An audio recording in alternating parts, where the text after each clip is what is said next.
The morning sun filtered through the faded curtains of the small third-floor apartment, creating golden stripes on the worn wooden floor. 8-year-old Emma Rodriguez pressed her face against the cold window, watching the movement on Mulberry Street. The Little Italy neighborhood in New York was slowly awakening, with the aroma of espresso and fresh bread escaping from local bakeries.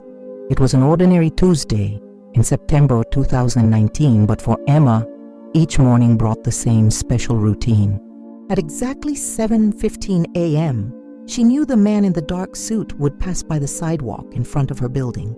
She didn't know his name, didn't know his story, but there was something in his tired eyes that made her want to smile at him. "Emma, come have breakfast!" her mother Maria shouted from the tiny kitchen.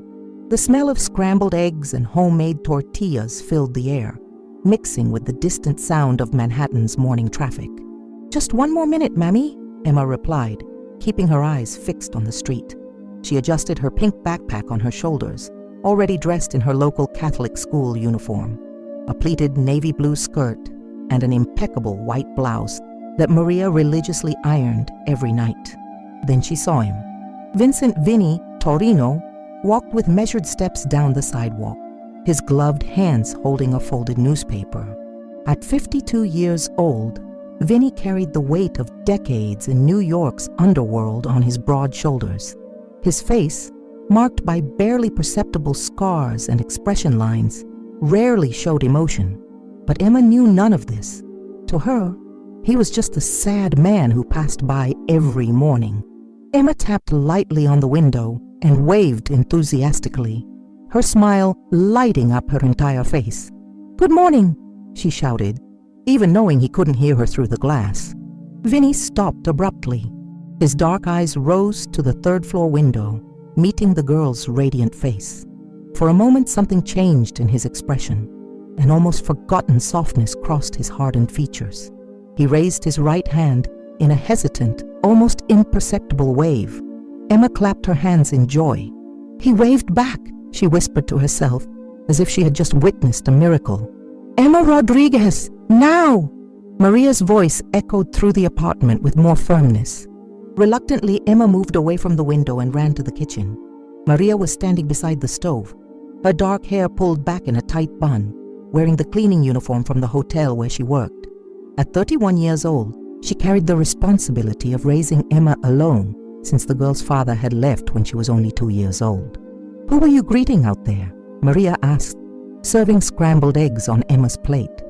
"The man in the suit," Emma replied casually, taking a piece of tortilla. "He always looks sad, so I wave at him. Today he waved back." Maria frowned, an instinctive worry taking hold of her. "Emma, dear, you shouldn't draw attention from strangers. This neighborhood, not all people are like us. But he doesn't look dangerous, Mommy. He just looks lonely." Maria sighed, kneeling beside her daughter. "Listen, mi amor, I know you have a kind heart, but promise me you won't do more than wave, okay? Don't try to talk to him or leave the building to meet him." Emma nodded, though she didn't fully understand her mother's concern. "I promise, Mommy." Meanwhile, 3 blocks ahead, Vinny entered Cafe Benedetto, an establishment that served as an informal meeting point for his business. The interior was typical of a traditional Italian cafeteria: exposed brick walls, small marble tables, and the constant sound of the espresso machine. "You're late," murmured Tony Castellano, a stocky 45-year-old man, looking up from his cappuccino. "2 minutes," Vinny replied, sitting at the corner table. "Any news about the port shipment?" Tony shook his head. "The feds increased security.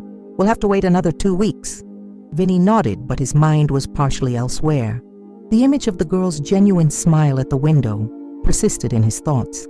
It had been years since someone had looked at him without fear, without expectations, without hidden agenda. "You okay, boss?" Tony asked, noticing the distraction. "I'm fine," Vinny lied, taking a sip of his double espresso. In the following days, the routine repeated itself. Emma would wake up, have breakfast, and run to the window at 7:15. Vinny would pass by Mulberry Street, and the two would exchange silent waves. Gradually, Vinny's wave became less hesitant, more natural. Maria watched this interaction with growing uneasiness. She had grown up in that neighborhood and knew how to recognize the signs. The way other men in suits greeted Vinny with reverence. The way people stepped aside when he passed. The respect mixed with fear in the local merchant's eyes. "Mrs. Gonzalez," Maria said one afternoon, stopping in front of the grocery store where the elderly neighbor worked. "Do you know the man in the dark suit who passes by our street every morning?" Mrs. Gonzalez's expression changed immediately. "Ay, Maria, why do you want to know?" "My daughter. She waves at him every morning." Mrs. Gonzalez looked around nervously before leaning closer. "That's Vincent Torino. He's not someone you want to get involved with, you understand?" Maria's heart sank. "What do you mean?" "Let's just say he solves problems for people who can pay well for permanent solutions." That night, Maria tried to explain to Emma why she shouldn't wave at the man anymore. "But why, Mommy? He's never been rude to me, and I think my wave makes him smile a little." "Sometimes, dear, people have complicated jobs, and it's better not to get involved." Emma frowned, her 8-year-old mind struggling to understand. But Jesus said to be kind to everyone, especially to sad people. Maria felt her heart break. How to explain to a child that the world doesn't always reward kindness? How to say that sometimes kindness can be dangerous? "You can keep praying for him," Maria said finally. "But no waving, okay?" Emma reluctantly agreed. But the next morning, when she saw Vinny passing by the street, something inside her rebelled against the promise. He looked up, as he always did, and for a moment their eyes met. Emma saw something in his expression, an expectation, perhaps even a need. Before she could control herself, her hand rose in a small, quick wave. Vinny stopped completely this time. He looked at the window for a long moment, and Emma could swear she saw the ghost of a smile cross his face before he continued walking. That afternoon, Vinny did something he hadn't done in years. He stopped at a flower shop in Little Italy and bought a small pot of white daisies. He didn't know why, had no specific plan. He just felt a strange compulsion to do something kind. He left the pot at the entrance of the building where Emma lived, without any card, without identification, just flowers. When Maria and Emma returned from school that afternoon, they found the mysterious gift. "Who do you think left this, Mommy?" Emma asked, gently touching the petals. Maria looked around the street, a strange feeling settling in her stomach. "I don't know, dear. Maybe someone left it at the wrong address." But deep down, she suspected, and that suspicion made her deeply uncomfortable. That night while Emma slept, Maria stayed awake, looking out the window. The neighborhood was quiet, illuminated only by the yellowish streetlights. She thought about her life, working 2 jobs to support Emma, living paycheck to paycheck, dreaming of a better future for her daughter. And now there was this complication. A dangerous man who for some reason had noticed her daughter. Maria made a decision. The next morning she would wake up earlier and have a conversation with Vincent Torino, face to face. She didn't know that this decision would change their lives forever. The cold October wind blew through the streets of Little Italy, carrying golden leaves and the promise of changes. Emma slept peacefully in her small room, unaware of the approaching storm. Outside, the city never slept, and in the shadows, men like Vincent Torino made decisions that would echo for generations. But for now, there was only a girl who waved at a stranger and a hardened man who for the first time in decades remembered what it was like to be seen as human. The first chapter of an extraordinary story had begun with the simplest gesture in the world, an innocent wave from a child. Thursday's dawn arrived with a dense fog that covered the streets of Little Italy like a gray mantle. Maria Rodriguez had slept only 3 hours, her mind spinning in circles about the decision she had made. At 6:30 a.m., she was already dressed and waiting at the building entrance, her heart beating like a drum against her ribs. Emma was still sleeping deeply, wrapped in her pink unicorn-patterned blanket, a birthday gift that Maria had saved for months to buy. The irony wasn't lost on her. Her daughter dreamed of magical creatures while Maria prepared to confront something much more dangerous and real. At 7:10 a.m., Maria saw the familiar silhouette emerging from the fog. Vincent Torino walked with the same cadence as always, But today something was different. He carried a small brown paper bag, along with his usual newspaper. Maria took a deep breath and stepped out of the building. "Mr. Torino," she called, her voice trembling slightly. Vinny stopped immediately, his instincts sharpened by decades of dangerous living, making him assess the situation in seconds. His dark eyes met Maria's, and he noticed the determination mixed with fear in her posture.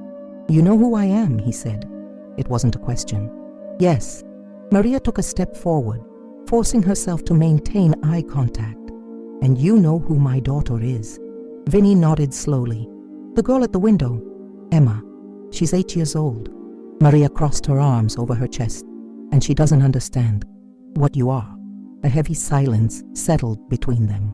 The street was empty except for a stray cat watching the scene from atop a garbage can. The aroma of fresh coffee was beginning to escape from nearby cafeterias, signaling the start of another day in the neighborhood. "She's a good girl," Vinny said finally, his voice softer than Maria expected. "Polite, happy, and I want her to stay that way." Maria took a deep breath. "Mr. Torino, I don't know why my daughter caught your attention, but I need to ask, please, ignore her. Don't wave back anymore. Don't encourage her." Vinny studied Maria's face for a long moment. He saw a struggling mother working hard, trying to protect her daughter from a world she barely understood. He saw strength and vulnerability in equal measure. "You work at the Meridian Hotel," he said, surprising her. "How do you—" "I know many things about this neighborhood." Vinny looked up towards the third-floor window. 2 jobs, double shifts, no family nearby to help. Maria felt a chill. "You investigated us." "It wasn't necessary to investigate. I observed. It's part of what I do." Vinny returned his attention to her. "Your daughter, she doesn't know that you sometimes skip meals so she can eat." The words hit Maria like a punch to the stomach. "That's none of your business." "No, it's not." Vinny extended the brown paper bag. "But this is for her. Blueberry muffins from Ferrara Bakery. Nothing more." Maria looked at the bag as if it were a bomb. "I can't accept this." "Why not?" "Because—" Maria struggled to find the words. "Because people like you don't do kind things without expecting something in return." For the first time, Vinny smiled. A small, sad smile. "You're right. Normally we don't." "Then why?" Vinny looked again at the third-floor window. 3 weeks ago, I was coming back from a commitment. It had been a bad night. Very bad. I was thinking about things I prefer not to think about. And then I saw her at the window, waving as if I were just a normal neighbor coming back from work. He paused, the words coming with difficulty. "It's been a long time since someone looked at me and saw just a man. Not a boss, not a threat, not an opportunity, just a man." Maria felt something moving in her chest. Not sympathy exactly, but a reluctant understanding. "That doesn't change what you are." "No, it doesn't." Vinny placed the bag on the entrance step. "But maybe it changes what I can be, at least for a few minutes every morning." At that moment, the third-floor window opened and Emma appeared, still in pajamas, rubbing her sleepy eyes. "Mommy," she called. "Why are you down there?" Maria and Vinny looked up simultaneously. Emma saw them together and her face lit up with curiosity and joy. "Hi," she waved enthusiastically at Vinny. "You're the man who always passes by here." Vinny raised his hand in a hesitant wave. "Hello, Emma. You know my name." Emma clapped her hands. "What's your name?" "Vincent. But my friends call me Vinny." "Can I call you Vinny?" "Emma, come inside now," Maria said quickly. "But Mommy—" "Now, Emma." The girl disappeared from the window, clearly disappointed. Maria turned to Vinny, who was watching the empty window with a strange expression. "She would be the age my daughter would have been," he said softly. Maria felt the world stop. "You have a daughter?" "Had." Vinny closed his eyes for a moment. "Sophia. She died at 7. Leukemia. That was 15 years ago." The silence that followed was different, heavier, loaded with a pain that Maria recognized. She thought of all the nights she had stayed awake, terrified of the possibility of something happening to Emma. "I'm sorry," she said, and she really meant it. "My wife blamed me. Said it was because of the stress, the constant fear of living with someone like me. Vinny opened his eyes. She wasn't wrong. Where is she now? Remarried. Lives in Connecticut with an accountant. Has 2 children. She's happy. He picked up the bag of muffins and extended it again. I don't want anything from your daughter, Mrs. Rodriguez. I just like knowing that there's kindness in the world. Real kindness, without agenda. Maria looked at the bag, then at Vinny's face. She saw something she didn't expect to see. Genuine vulnerability. If I accept this, she said slowly, do you promise this won't go beyond morning waves? No gifts, no conversations, no involvement? I promise. Maria took the bag. And if I ever say this needs to stop, I stop. She nodded, still not completely convinced, but feeling they had reached some kind of understanding. Emma will be happy with the muffins. Are they her favorites? How do you know? I saw her looking at them in the bakery window when you passed by there last week. Maria felt a shiver. He really did observe everything. You need to stop watching us. I watch everyone, it's instinct. Vinny began to walk away. But you're right. I'll be more discreet. As he walked down the street, Maria stood at the building entrance, holding the bag of muffins and trying to process what had just happened. She had confronted one of the most dangerous men in the neighborhood and come out unharmed. More than that, she had seen his humanity. When she went up to the apartment, she found Emma waiting anxiously in the kitchen. What were you doing down there, Mommy? Who was that man? Just a neighbor, Maria said, placing the bag on the table. He brought muffins for you. Emma opened the bag and screamed with joy. Blueberry muffins, my favorites. He's so kind. Yes, Maria said, watching her daughter bite into the muffin with pleasure. He is. But while Emma ate, Maria couldn't stop thinking about the conversation.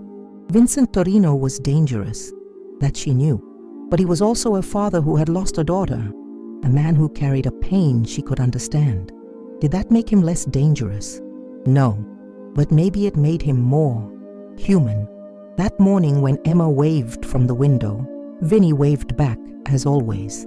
But now there was something different in the exchange. A mutual recognition, a tacit understanding. Maria watched from the kitchen, still uncertain about her decision, but feeling she had done the right thing. For now, she didn't know that 3 blocks ahead, Vinny was sitting in Cafe Benedetto with an expression his associates had never seen before. Something close to peace. Boss, are you okay? Tony asked. You look different. I'm fine, Vinny replied, taking a sip of espresso.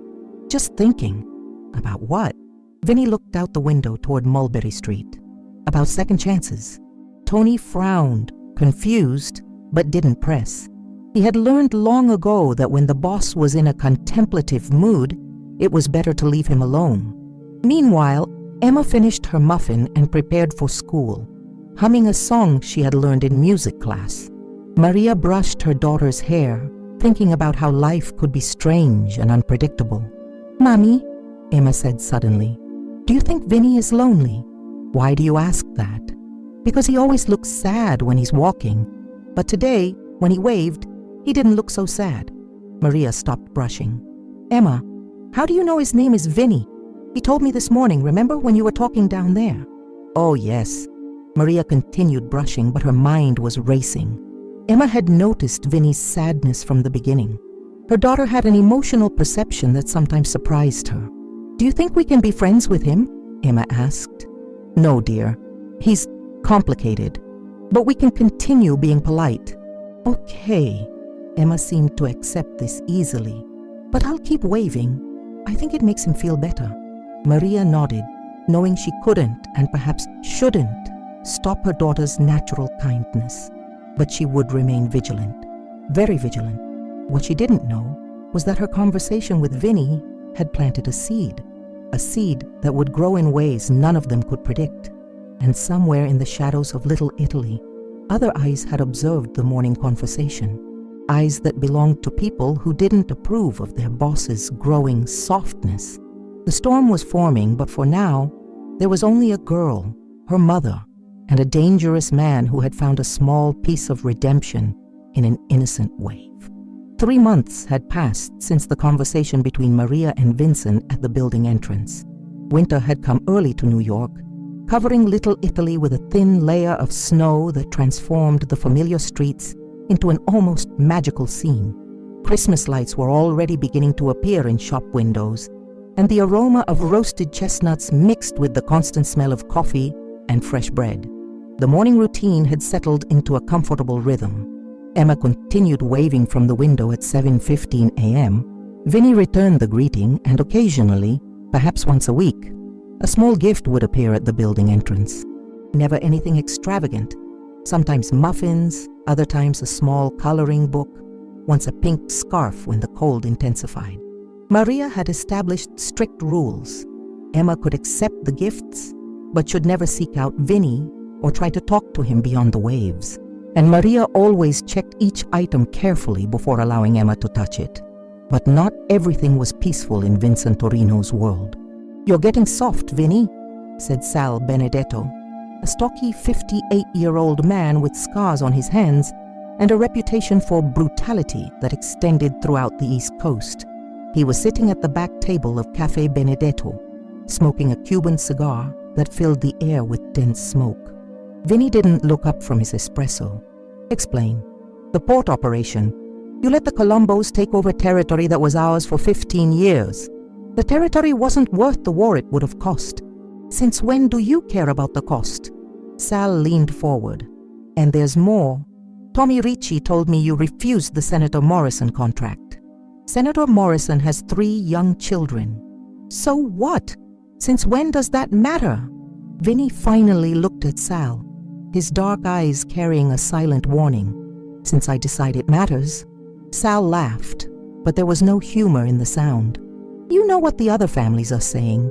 That Vincent Torino lost his fire, that he's getting old and sentimental. Let them talk." "I can't let them, Vinny, because when they talk about you, they talk about all of us. And some of our own men are starting to question." Tony Castellano, who had remained silent until then, cleared his throat. "Sal's right, boss. There have been conversations." Vinny placed his cup on the table with more force than necessary. "What kind of conversations?" "Nothing serious yet," Tony said quickly. "But some of the younger guys, they think you're losing your touch." "And you, Tony, what do you think?" Tony hesitated. He had worked for Vinny for 12 years, had seen the man make decisions that saved their lives and destroyed their enemies. But he had also noticed the changes in recent months, a hesitation that didn't exist before, a consideration for consequences that went beyond business. "I think you're the same man you've always been," Tony said finally. "But maybe you're thinking about different things now." Sal snorted. "Thinking about what? Retiring? Becoming a respectable citizen?" "Careful, Sal," Vinny said, his voice low and dangerous. "Or what? You'll send me packing like you did with Morrison?" The silence that followed was tense enough to cut. The other cafe customers, all men who knew the local hierarchy, stopped talking and pretended to read their newspapers. "Meeting tomorrow night," Vinny said finally. "Warehouse 47. All captains. We're going to clear some things up." Sal smiled, but it was the smile of a predator. "Great. It's about time." Meanwhile, 3 blocks away, Emma Rodriguez was having her own crisis. She had woken up with a fever and sore throat, and Maria had decided she would stay home, missing school. "But Mommy, what if Vinny passes by and I'm not at the window? He'll think I don't like him anymore." Maria felt her heart tighten. In recent months, she had watched how the morning waves had become important to Emma. Her daughter talked about Vinny as if he were a distant but dear friend, someone who was part of her daily routine. "Dear, I'm sure he'll understand. You're sick." "But he doesn't know I'm sick." Emma coughed, her eyes shining with tears of frustration. "What if he thinks I'm being rude?" Maria looked at her daughter, disheveled hair, red cheeks from fever, but genuinely worried about the feelings of a man she barely knew. It was typical of Emma to care more about others than herself. "Okay," Maria said, making an impulsive decision. "How about if I leave a note for him, explaining that you're sick?" Emma's face lit up. "You would do that?" "Of course." Maria took a piece of paper and a pen. "What do you want me to write?" Emma thought for a moment. "Write, 'Dear Vinny, I'm sick today, so I can't wave from the window. but I'm still thinking about you and hope you have a good day. Your friend Emma." Maria wrote the note, feeling a strange mixture of tenderness and apprehension. She went downstairs and left it at the building entrance, held down by a small stone. At 7:15 a.m., Vinny appeared as always. He looked at the empty window, frowned, and then saw the paper. He read the note twice, folded it carefully, and put it in his coat's inner pocket. That afternoon, when Maria returned from work, she found a small package at the entrance. Inside was a can of homemade chicken soup, still warm, clearly made in some Italian restaurant kitchen, and a note. For Emma to feel better. Emma was radiant when she saw the soup. "He cares about me, Mommy.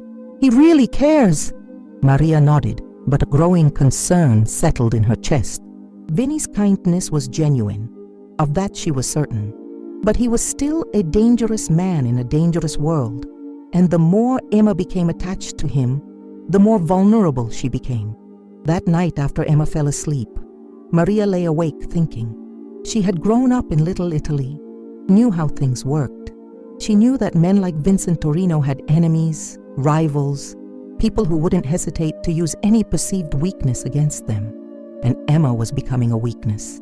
The next morning, Emma was feeling better and returned to the window. When she saw Vinny, she waved with even more enthusiasm than normal, and he returned it with something that almost looked like a smile. But Maria noticed something else. A dark car parked across the street, with two men inside watching the exchange. When Vinny continued walking, the car followed him slowly. That afternoon, Maria made a decision. She needed to talk to Vinny again. She found him at Cafe Benedetto at 6 p.m., sitting alone at a corner table, reading a newspaper. The cafe was almost empty.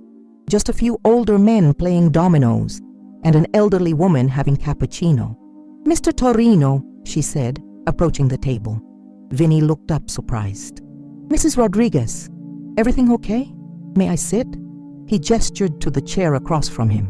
Maria sat down, noticing how the other customers discreetly paid attention to the conversation. "Emma loved the soup," she said. "I'm glad it helped. But I need to talk to you about something." Maria took a deep breath. "This morning I saw men watching, in the dark car." Vinny's expression changed subtly. "What kind of men?" "The kind you know better than I do." Vinny folded the newspaper slowly. "You're worried." "I'm terrified." Maria leaned forward. "Mr. Torino." "Vinny, I know you care about Emma, I can see that. But she's becoming very attached to you, and I'm afraid of what that might mean. For her or for me. For both." Vinny was silent for a long moment, looking at his hands. "You want me to stop waving? I want you to tell me honestly. Is Emma in danger because of this friendship?" "Not because of me," Vinny said finally. "I would never allow anything to happen to her. But you might not have a choice, might you?" Vinny met Maria's eyes. "There are tensions in my world. Some people think I'm getting weak. And are they right?" "No, I'm becoming human. There's a difference." Maria felt something moving in her chest. Not exactly sympathy, but a deep understanding. "What are you going to do?" "I'm going to resolve the tensions." "How?" Vinny smiled, but there was no warmth in the gesture. "The only way these people understand." Maria felt a chill. "And Emma will remain safe. I promise that. Even if it means going back to being who you were before." "I never stopped being who I was, Mrs. Rodriguez. I just remembered that I'm also other things." Maria nodded, not completely reassured, but understanding there were limits to what Vinny could promise. "Thank you for being honest. Thank you for caring enough to ask." As Maria left the cafe, Vinny remained seated, thinking about the conversation. She was right, of course. Emma was becoming a vulnerability, but she was also the only pure thing in his life, the only connection to humanity he thought he had lost forever. That night, he made some calls he hadn't made in months, to men who understood only one language. The meeting at Warehouse 47 would be interesting. Meanwhile, Emma slept peacefully, dreaming of blueberry muffins and friendly waves, unaware of the forces moving around her. Maria stayed awake late, looking out the window, watching the shadows on the street. Winter was coming, and with it, changes that none of them could predict. But for now, there was only a girl who cared about a stranger. and a dangerous man who had found something worth fighting for, even if that fight might cost everything. Warehouse 47 was located in the industrial zone of Queens, an abandoned building that officially didn't exist in city records. It was a place where men like Vincent Torino resolved issues that couldn't be discussed in cafes or restaurants. The concrete walls were thick enough to muffle any sound, and there was only one entrance, a feature that could be both protection and trap. Vinny arrived at 10 p.m. on a freezing Friday in December. The snow had stopped falling, but the cutting wind carried the promise of more storm. He wore his dark wool coat and leather gloves, but underneath, in the holster under his left arm, was his Glock 19, a precaution he hoped he wouldn't need to use. Inside the warehouse, 12 men were already gathered. They were the captains and lieutenants of his organization, men who had sworn loyalty to him years ago, when Vincent Torino was known as the most ruthless of New York's bosses. Now, looking at their faces in the dim light of industrial lamps, he could see doubt, questioning, and in some cases, something close to defiance. Sal Benedetto was leaning against a pile of empty boxes, smoking his eternal cigar. Tony Castellano remained near the entrance, a position Vinny noted, neither completely loyal nor completely hostile. The others spread throughout the space, creating a geography of alliances and suspicions. "Thank you for coming," Vinny said, his voice echoing in the empty space. "I know some of you have concerns." "Concerns?" Sal laughed, throwing the cigar on the floor and stepping on it. "Vinny, in the last 6 months, you've refused 3 lucrative contracts, let the Colombos take our port territory, and canceled the betting operation in the Bronx. These aren't concerns. This is a pattern." Murmurs of agreement echoed through the warehouse. Vinny maintained his neutral expression, but internally he was calculating. Sal had clearly spent weeks preparing for this moment, gathering support, building a case against his leadership. "And what's your theory, Sal? Why would I make these choices? Because you're getting old, losing your fire." Sal took a step forward. "Or maybe because you found something you consider more important than the family." The silence that followed was charged with tension. Vinny knew Sal was referring to Emma, though not directly. It was a dangerous accusation, suggesting that a boss put personal interests above the organization. "Watch your words, Sal. Why? You going to eliminate me like you did with... Oh wait, you don't eliminate anyone anymore, do you?" Some men laughed nervously. Others remained silent, watching the dynamic unfold. "You want my place, Sal?" Vinny asked directly. "I want the family to be strong again. If that means a change in leadership..." Sal shrugged. "Then let's settle this the traditional way." Vinny drew his gun and placed it on an improvised table made of crates. The gesture surprised everyone. It was a sign that he was willing to resolve the matter without violence, at least initially. "You want to vote? Vote. Who supports Sal as the new boss?" Slowly, 5 hands rose. Sal smiled, confident. "Who supports me?" 6 hands rose, including Tony's. Vinny nodded. "And you, Mickey?" he asked, the only man who hadn't voted. Mickey Torino, Vinny's distant cousin and the youngest of the group at 28, looked around nervously. I need to know something first." "Speak. Is it true that you have a weakness? Something our enemies can use against us?" The question cut straight to the heart of the matter. Vinny looked at Mickey, seeing in him a reflection of himself 20 years ago. Ambitious, loyal, but pragmatic above all. "We all have weaknesses, Mickey. The question is whether they make us vulnerable or human." "That doesn't answer my question." Vinny took a deep breath. "There's a girl, 8 years old. She waves at me every morning when I pass by her street. It reminds me that not everything in the world is about power and fear." "And does that make you weak?" Mickey pressed. "It makes me better at what I do, because now I fight for something beyond territory and money." Mickey considered this for a long moment. "So you're still capable of fighting?" "More than ever." Mickey nodded and raised his hand in support of Vinny. Sal snorted. 7 to 5. "That doesn't solve anything, Vinny. The family is divided."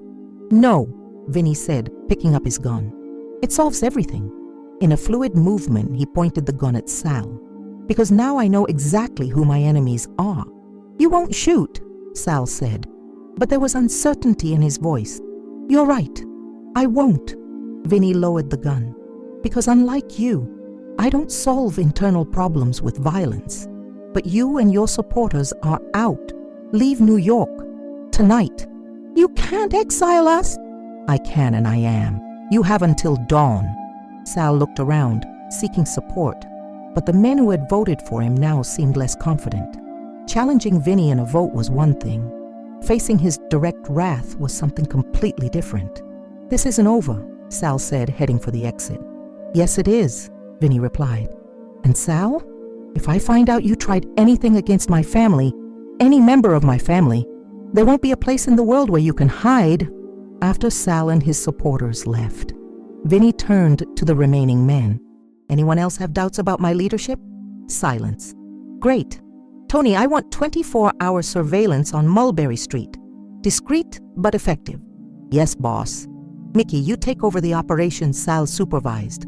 Prove that my trust in you is justified." "I won't disappoint." As the men dispersed, Tony approached to Vinny. "Boss, do you think Sal will accept exile?" "No. He'll try something stupid." Vinny put on his coat. "That's why the surveillance." "And Tony?" "Yes? If something happens to me, you make sure the girl and her mother stay safe. Understood?" Tony nodded, though he didn't fully understand the depth of Vinny's commitment. Meanwhile, on Mulberry Street, Maria was having trouble sleeping. Emma had gone to bed at 8 p.m., but woke up at 10 p.m. with nightmares.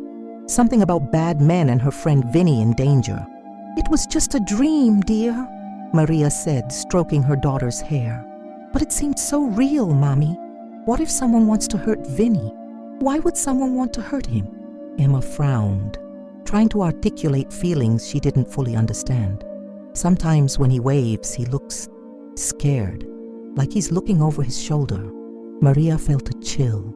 Emma's perception about people always surprised her. Dear, Vinny is an adult. He can take care of himself. But what if he can't? What if he needs help? Emma, we barely know him. We can't. But he's our friend, Emma interrupted. And friends help each other.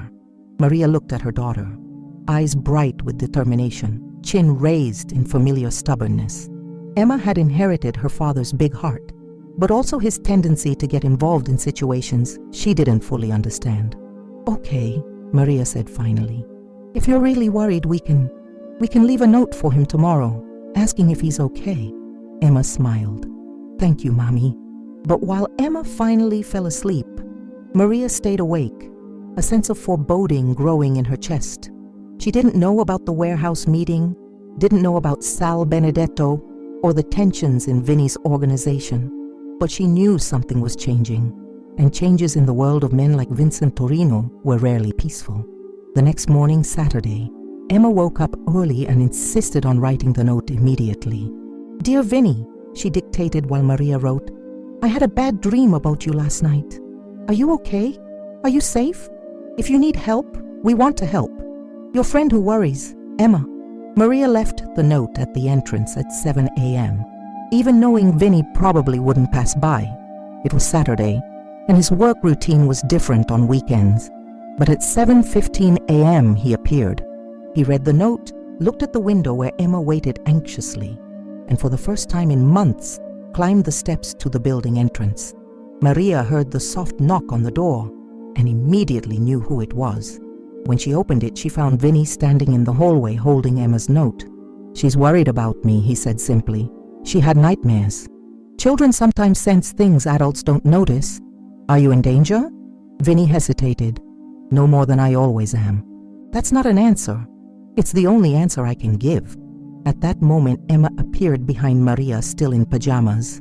"Vinny, you came." "Hi, Emma, I got your note. Are you okay? You look tired." Vinny knelt to be at Emma's eye level. "I'm fine, but thank you for worrying about me. Do you have family, Vinny? Someone who takes care of you?" The question hit Vinny like a punch. "No, Emma, I don't." "Then we can be your family," Emma said, with the absolute simplicity of childhood. "Can't we, Mommy?" Maria looked at Vinny. seeing vulnerability and gratitude in his eyes. "Emma, please, Mommy. He needs someone who cares about him." Vinny stood up slowly. "Emma, that's very kind, but don't you want to be our family?" Emma asked, her eyes filling with tears. "I would love to," Vinny said softly, "but my life is complicated, and I don't want you to get hurt because of me." "We won't get hurt," Emma said confidently, "because you'll protect us, won't you?" Vinny looked at Maria, who nodded almost imperceptibly. "Yes," he said, "I will protect you." "Then it's decided." Emma clapped her hands. "You're our family now." As Vinny went down the stairs, Maria followed him to the entrance. "You know she won't give up on this, don't you?" "I know. And you know this changes everything?" "I know that too." "Can you handle the consequences?" Vinny looked at the street, where two of his men were discreetly positioned. "I'll have to. And if you can't, then at least Emma will know that someone cared about her enough to try." Maria nodded, understanding they had crossed a line from which there was no return. "Be careful, Vincent." "I always am." But as he walked down Mulberry Street, Vinny knew that careful might not be enough. Sal Benedetto wasn't the type of man who accepted defeat gracefully. And now Emma and Maria were officially in his life, which meant they were officially in danger. 3 blocks ahead, in a rented car, Sal watched through binoculars. He had seen Vinny enter the building, had seen the conversation at the entrance. "So it's true," he murmured to the man beside him. "He really does have a weakness. What do we do, boss?" Sal smiled, but it was the smile of a predator. "We use it against him." The storm that had been forming was about to break, and at its center was an 8-year-old girl who believed love could conquer anything. She was about to find out if she was right. December 2022 arrived in New York with a snowstorm that covered Little Italy with a white and silent mantle. 3 years had passed since that cold morning when Emma declared Vincent Torino as part of her family. But the world around them was about to test that declaration in ways none of them could imagine. Emma, now 11 years old, was sitting at the kitchen table doing homework when she heard the urgent knock at the door. It was a knock she immediately recognized, not Vincent's polite knock, nor the casual knock of neighbors. It was the knock of someone in a hurry, someone with trouble. Maria opened the door to find Tony Castellano, his face pale and his eyes full of urgency. "Mrs. Rodriguez, where's the boss?" He went to the market with Emma earlier, but went back to the office. "Why? What happened?" Tony looked at Emma, who had stopped doing homework and was paying attention to the conversation. "Maybe it would be better if we talk privately." "No," Emma said, standing up from her chair. "If it's about Vinny, I want to know." Maria hesitated, but something in the determination of Emma's voice made her nod. "Speak, Tony. Sal Benedetto escaped from federal prison last night, and he's not alone." The silence that followed was deafening. Maria felt her blood freeze in her veins, remembering the threats Sal had made 3 years ago, before being arrested. "How many men?" Maria asked, her voice surprisingly calm. "At least 6 that we know of, all with violent records." Tony looked at Emma again. "Mrs. Rodriguez, you need to leave the city. Today." "No," Emma said firmly. "Emma, dear." "No, Mommy. We're not going to abandon Vinny when he needs us." Tony knelt in front of Emma. "Principessa, you don't understand. These men, they won't hesitate to hurt you to get to the boss." "Then we fight," Emma said with the absolute simplicity of childhood. "Families fight for each other." Maria looked at her daughter, only 11 years old, but with a determination that reminded her of her own father. "Emma, this isn't a movie. This is real and it's dangerous." "I know it's real, Mommy. But Vinny risked everything for us. Now it's our turn." At that moment, the door opened and Vincent entered, shaking snow off his coat. He immediately saw the tense expressions and knew something was wrong. "What happened?" "Sal escaped," Tony said directly. Vincent stood still for a moment, processing the information. Then his expression changed, not to fear, but to something more dangerous. The mask of the man he had been for decades slipped back into place.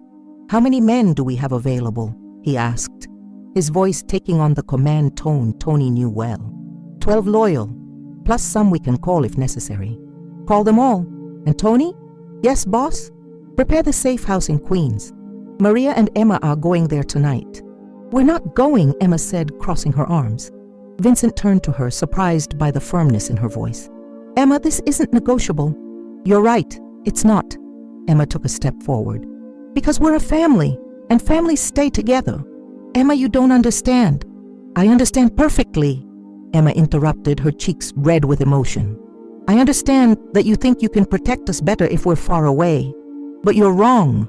Vincent looked at Maria, seeking support, but found only silent determination. "Explain," he said finally. Emma took a deep breath, organizing her thoughts as she had learned to do in school when she needed to give presentations. 3 years ago, you were a man alone. You made decisions based only on yourself. But now you have a family. And when you try to protect us by hiding us, you're going back to being that man alone. Vincent felt as if he had been punched in the stomach. "Emma, let me finish," she said, with a maturity that surprised everyone in the room. "Sal wants to hurt you because he thinks you became weak. But he's wrong. You didn't become weak. You became strong. Strong enough to love, strong enough to change, strong enough to build something better." Tears began to stream down Emma's face, but her voice remained firm. "And if you send us away now, you're proving he's right. That love made you weak. But if we stay together, if we face this as a family, then we show that love makes us stronger." The silence in the room was absolute. Tony looked at Emma with something close to reverence. Maria had tears in her eyes. And Vincent was seeing his daughter, because that's what she was, his daughter in every sense that mattered, transformed before his eyes into an extraordinary young woman. "Do you have a plan?" he asked finally. Emma smiled through her tears. "Actually, I do. In the next 2 hours, the Rodriguez apartment was transformed into an improvised command center. Emma had surprised everyone with her strategic understanding of the situation. Apparently, 3 years of watching Vincent work and asking seemingly innocent questions had given her a unique education in tactics and psychology. "Sal will come here first," Emma explained, pointing to a neighborhood map that Tony had brought. "Because he wants you to know he can reach us. It's about humiliation, not just revenge." "How do you know this?" Tony asked. "Because that's what I would do if I wanted to hurt someone I love," Emma replied with disconcerting honesty. "You don't just attack the person, you attack what they love." Vincent looked at Maria, who nodded slowly. "She's right. That's exactly what he would do." "So we use that against him," Emma continued. "We make it look like you sent us away, but actually we're here, waiting." "Absolutely not," Vincent said immediately. "Papa," Emma said, and the word hit Vincent like it always did. "Do you trust me? With my life? Then trust me now." Emma's plan was simple but brilliant. They would make it appear that Maria and Emma had been evacuated. Tony would be seen escorting 2 hooded figures to a car, which would leave toward Queens. But in reality, Maria and Emma would stay hidden in Mrs. Gonzalez's apartment upstairs, while Vincent waited alone. When Sal arrived, he would find Vincent apparently vulnerable and isolated. But in reality, he would be surrounded by his men, and Maria and Emma would be safe, but close enough to intervene if necessary. "And if something goes wrong?" Maria asked. "Then we improvise," Emma said. "But it won't go wrong, because we're together." At 8 p.m., the plan was in motion. Tony had staged the fake evacuation, and Vincent was alone in the apartment waiting. Maria and Emma were upstairs with Mrs. Gonzalez, who had insisted on helping after learning about the situation. "That man," the elderly woman had said, "he brought peace to our neighborhood. We protect our own." At 9:15 p.m., they arrived. Emma was watching from Mrs. Gonzalez's window when she saw the dark car stop in front of the building. Sal Benedetto got out first, followed by 5 men she didn't recognize. They were all armed. "They're here," she whispered into the walkie-talkie Tony had given her. "Received," came Vincent's response. "Stay where you are, no matter what happens." Emma watched as the men entered the building. She could hear their heavy footsteps on the stairs, could feel the tension in the air like a living thing. Then she heard Sal's voice echoing through the building. "Vinny, I know you're there. Let's talk like civilized men." The door to the Rodriguez apartment opened, and Vincent appeared in the hallway. Even from a distance, Emma could see the change in him. He had transformed back into the man he used to be, dangerous and ruthless. "Sal," Vincent said, his voice carrying through the silent building. "You're late." "Traffic," Sal laughed. "You know how it is. Where are your wife and daughter, Vinny?" "Safe, away from you." "What a shame. I was looking forward to meeting the girl who turned the great Vincent Torino into a family man." Emma felt anger burn in her chest. There was something in Sal's voice, a casual cruelty that made her want to go down and face him personally. "What do you want, Sal?" "Justice. You betrayed me, Vinny. Handed me over to the feds like I was trash. You tried to kidnap a child. I tried to teach you a lesson about loyalty." The conversation continued, but Emma stopped paying attention to the words. Instead, she was watching the movements, the positions. Sal had brought 5 men, but Vincent had 12 hidden in the building. The odds were in their favor, but then she saw something that made her freeze. A 6th man, whom she hadn't noticed before, was climbing the fire escape outside the building. He was heading directly for Mrs. Gonzalez's apartment. "Mommy," she whispered urgently. "We have company." Maria looked out the window and saw the man. "Mrs. Gonzalez, is there a back exit?" "Yes, through the kitchen, but—" "Go," Emma said. "I'm staying." "Emma, no. Someone needs to warn Vinny, and I'm the only one who can reach him without being seen." Before Maria could protest, Emma was already moving. She knew that building like the back of her hand, had played in every hallway, explored every corner. She knew exactly how to get to her family's apartment without being detected. Emma slipped through the back hallway, went down the service stairs, and emerged in the main corridor right behind Sal's men. They were all focused on Vincent, who continued talking to Sal at the apartment entrance. She quietly approached Vincent and lightly touched his leg. He looked down, his eyes widening with surprise and fear. "6th man," she whispered. "Fire escape." Vincent nodded almost imperceptibly and continued talking to Sal, but Emma saw his hand move discreetly to the walkie-talkie in his pocket. "You know, Sal," Vincent said, his voice a bit louder now, "you were always terrible at counting." "What are you talking about? You brought 5 men. I have 12. But you forgot about the 6th.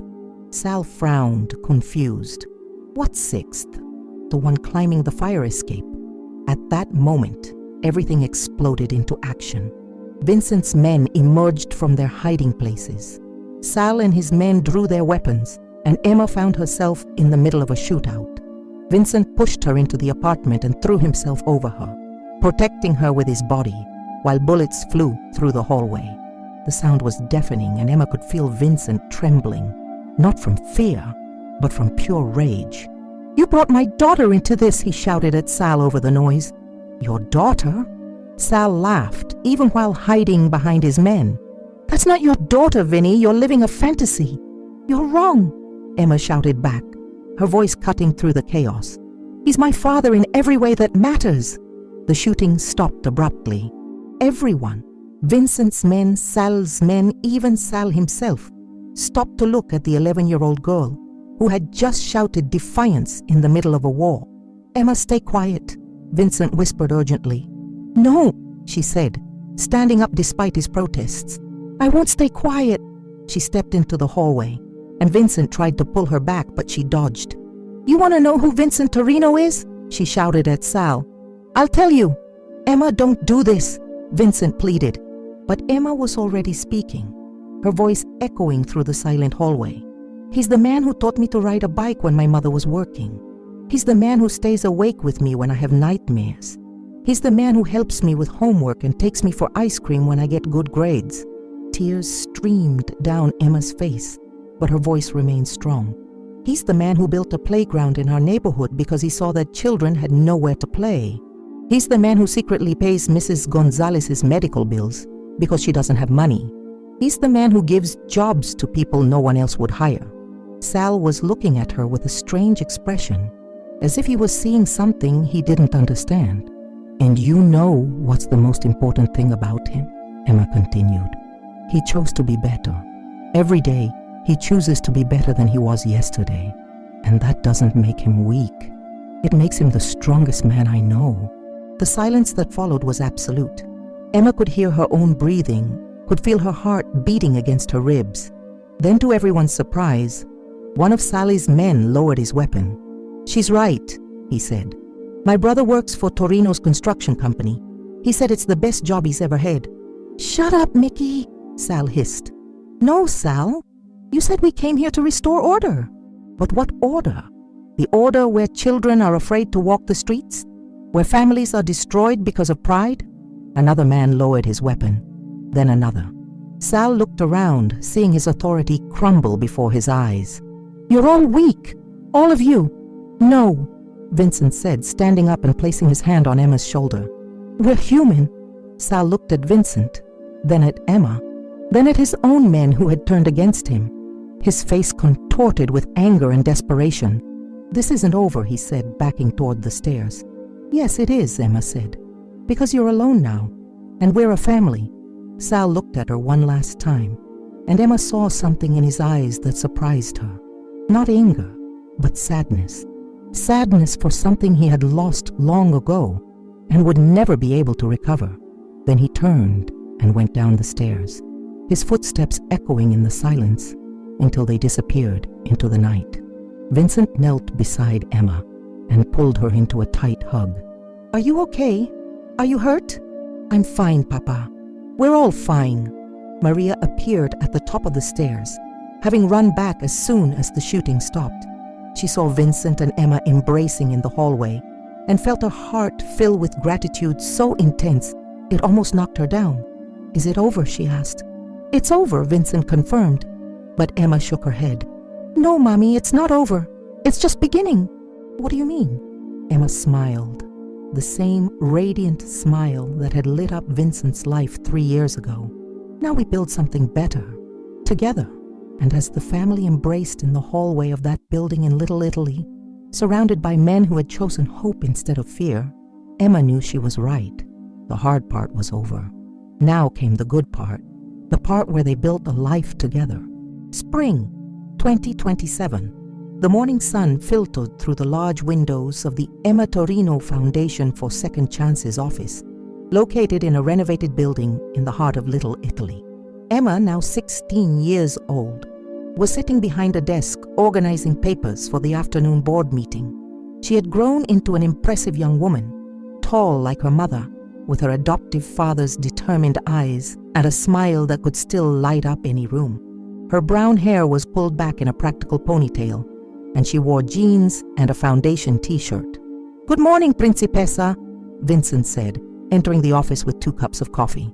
At 57 years old, he had developed some wrinkles around his eyes, but they were smile lines, not worry lines. "Good morning, Papa. Thanks for the coffee." Emma took the cup and took a sip. "Last month's numbers came in. We managed to place 43 ex-convicts in stable jobs." "Excellent. And the mentorship program? 26 active pairs, including Mr. Peterson." Vincent smiled. Emma had kept her promise to wave at the sad janitor from her school. 5 years later, Robert Peterson was one of the program's most effective mentors, helping at-risk youth find direction in their lives. "And how's school going?" "Well, I'm still deciding between Harvard and Columbia for next year." "You have time to decide." Emma looked out the window, watching the morning movement on Mulberry Street. The street had changed dramatically in recent years, not just physically with new businesses and renovated apartments, but spiritually. There was a different energy now, a sense of community and hope that didn't exist before. "Papa, can I ask you something?" "Always." "Do you ever regret it? Changing, I mean. Leaving your old life behind?" Vincent considered the question carefully. It was something Emma asked occasionally, especially when she was processing the complexities of growing up as the daughter of an ex-mob boss. "Sometimes," he replied honestly, "I wonder how it would have been if things were different. If I had made different choices from the beginning. But do you regret it?" "Never. Because if I hadn't lived that life, I wouldn't be here now. And being here, with you and your mother, building something that really matters, that's worth any regret I might have." Emma smiled. "Good answer.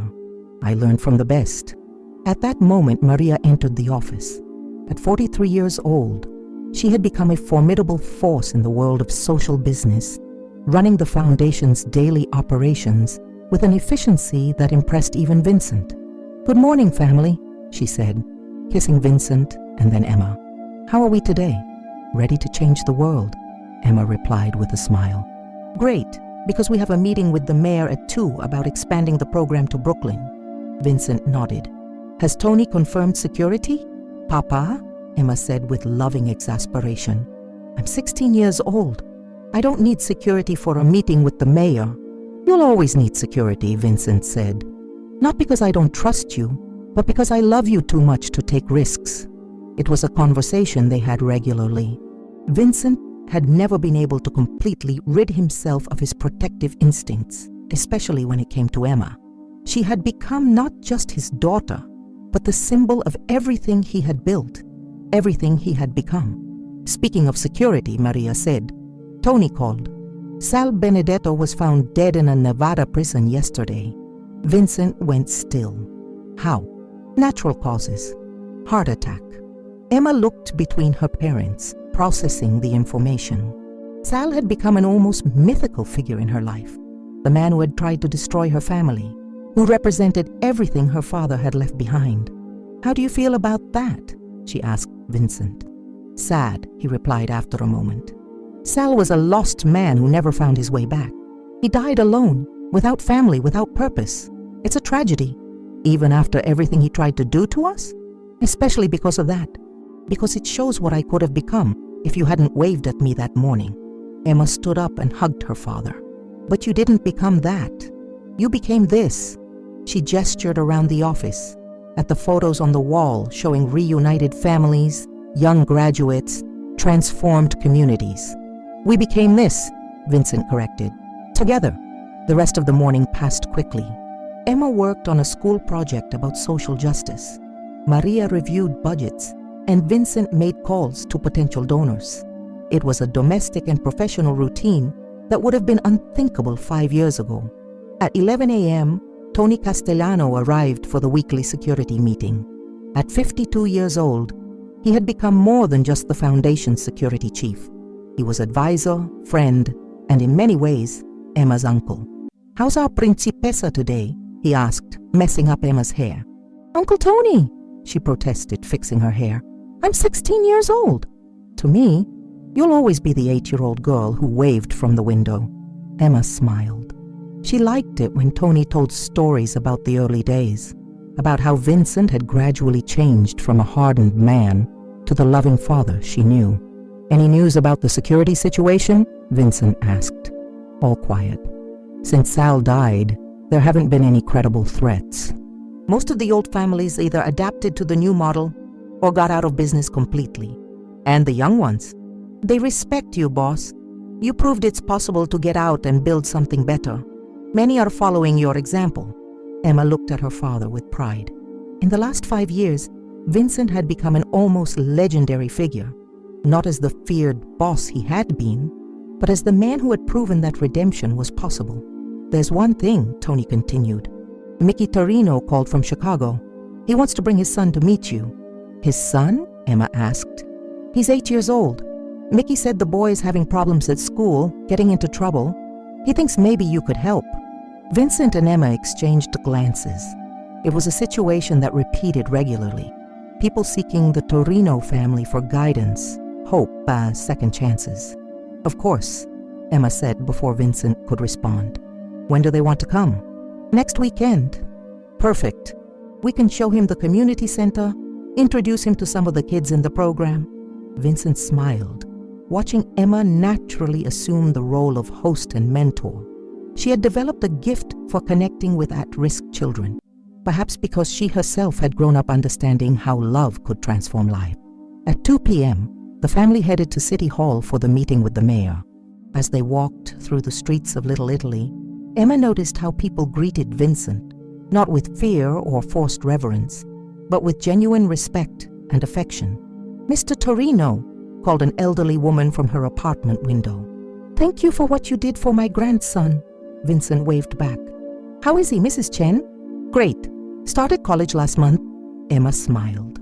Mrs. Chen was one of many people whose lives had been touched by the Foundation's work. Her grandson had been arrested for drug trafficking at 17, but the Foundation's mentorship program had helped him rehabilitate and earn a scholarship. "You remember all of them," Emma observed. "Each one," Vincent confirmed. "Because each one matters." The meeting with the mayor was a success. The program would be expanded to Brooklyn with municipal funding and support from other non-profit organizations. Emma actively participated in the discussion, impressing city officials with her understanding of social issues and innovative ideas for solutions. "Your daughter has a bright future in politics," the mayor told Vincent as they left. "She has a bright future in whatever she chooses," Vincent replied with paternal pride. That night the family had dinner at home, the spacious apartment they had bought 3 years ago, still in Little Italy, but larger and more comfortable. It was a tradition Vincent insisted on maintaining, at least 3 family dinners per week, no phones, no work, just conversation and connection. "So," Maria said, serving homemade lasagna, "Emma, have you decided about prom?" Emma grimaced.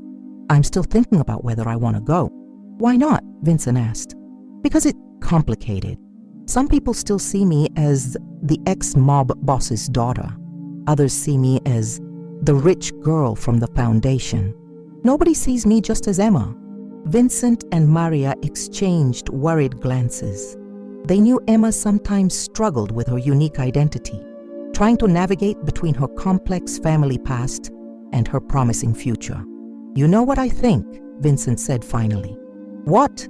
"I think you should go. Not because you need to prove something to anyone, but because you deserve to celebrate who you are and everything you've accomplished." "And who am I?" "You're Emma Torino. You're the girl who saved a lost man with a wave. You're the young woman who faced armed men to protect her family. You're the leader who's changing lives every day. And you're my daughter, who I'm prouder of than anything I've ever done in my life." Emma felt tears forming in her eyes. "Thank you, Papa. Besides," Maria added with a smile, "I already bought the dress." Emma laughed. Okay, I'll go." After dinner, while Maria washed dishes and Vincent reviewed some documents, Emma went out to the small apartment balcony. The view from there showed all of Mulberry Street, including the building where it all began. Vincent found her there a few minutes later. "What are you thinking about?" "How everything changed. Sometimes it seems surreal." "What specifically?" "Everything. You, me, our family, this neighborhood. 5 years ago, who could have imagined we'd be here?" Vincent looked at the street, remembering the man who used to walk there every morning. Lonely, hardened, lost. "Sometimes I wonder if it wasn't all a dream."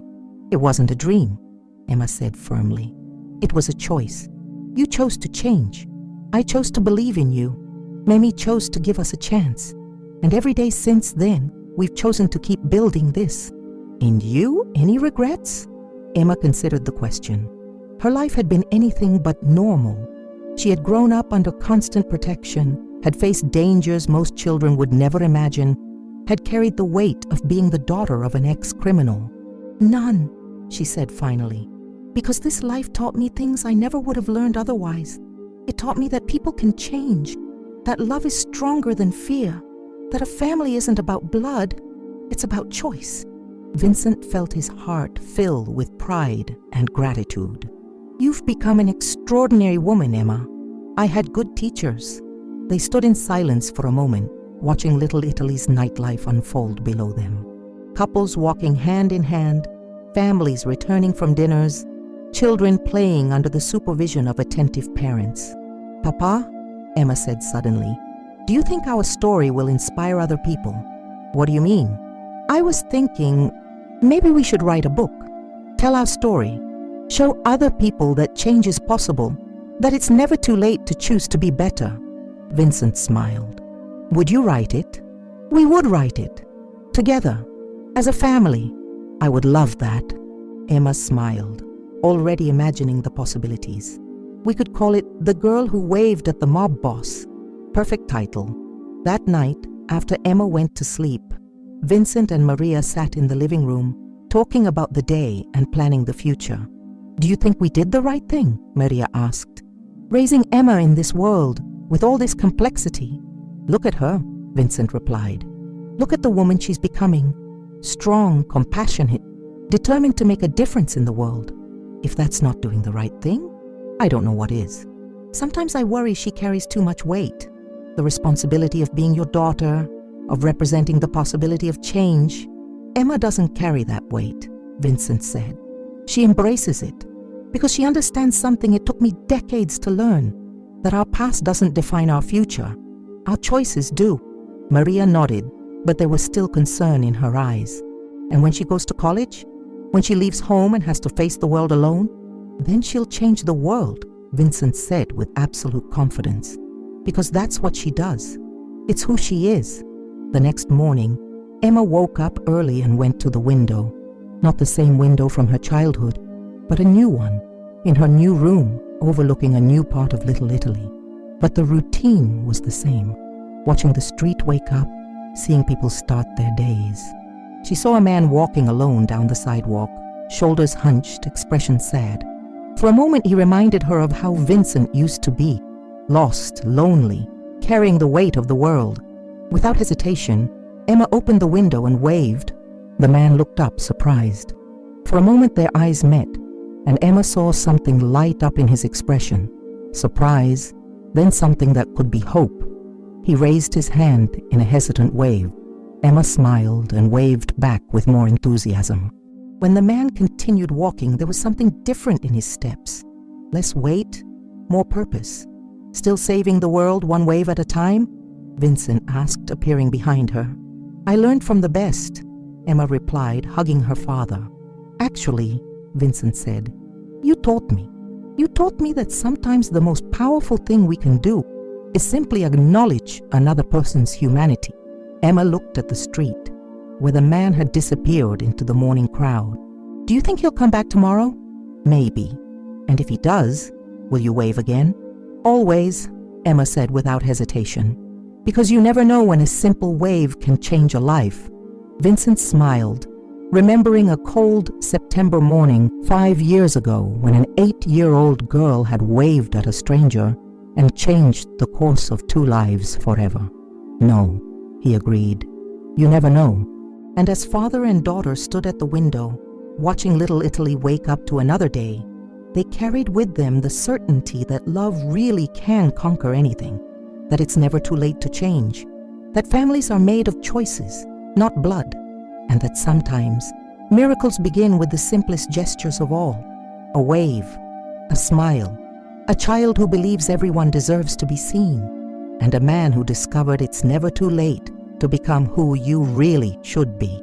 The story of Emma and Vincent Torino would continue for many years, inspiring others, changing lives, proving that redemption is always possible.